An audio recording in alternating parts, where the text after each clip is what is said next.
as we have in Vlerick a lot of diversity and nationalities and different educational backgrounds, I presume we also have people with IT background, telecom background.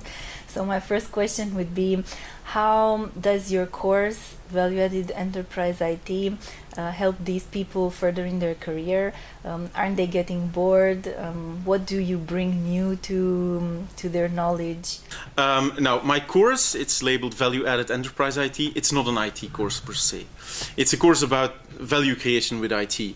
And whether you have a background in IT or engineering or none of the above, it actually doesn't matter, because I position you in the position of a senior manager and I propose you to solve a couple of business questions.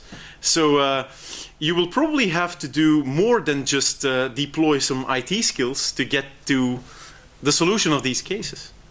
So you're basically providing a structure or a framework for people to use further on in their management career? Yeah. What I basically tell my students is that I try to bring across a language that will help them bridge the gap between what we used to call the business and the IT.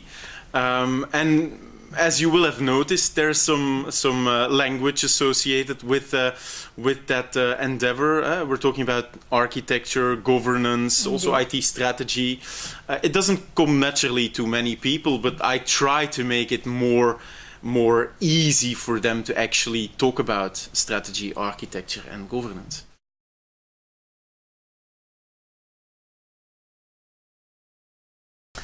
Are you envisaging making them all CIOs? No, that's not the ambition, although it would be nice to see some of them end up in that role of the Chief Information Officer.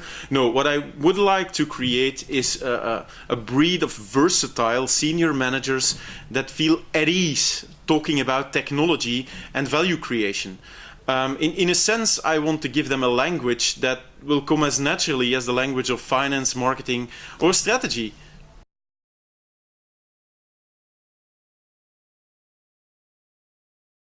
So what is in fact the new role of the CIO, or what kind of trends do you see? It's an interesting question. If you ask me about the role of the CIO, I think the CIO is one of these people that might be in an existential crisis at this moment. First of all, because there's many people that think about technology these days in a consumerized world. Like go up to your finance director or your marketing director, ask them what you need to know to manage technology. Many of them would say, how difficult can it be? Well, I think they're gravely underestimating the complexity that is under the hood of that car they're driving at this moment. And we might see a couple of problems in the future with security, privacy, that these guys won't be able to deal with. So I think the CIO will remain an important role, but we're casting so many expectations on this person that it might feel like we're looking for the superhuman to actually fill that role.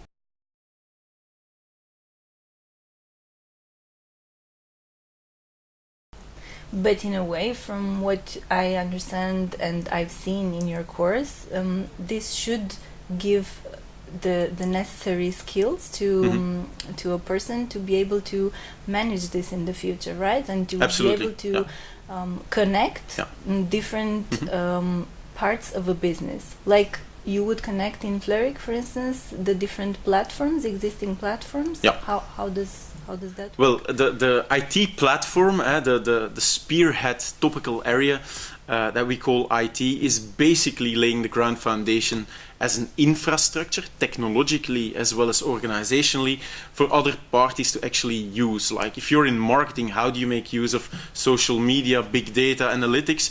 If you don't have that IT platform, that IT governance that connects all the parties around that data resource, you won't make it happen. So that's the way I position my domain in the school.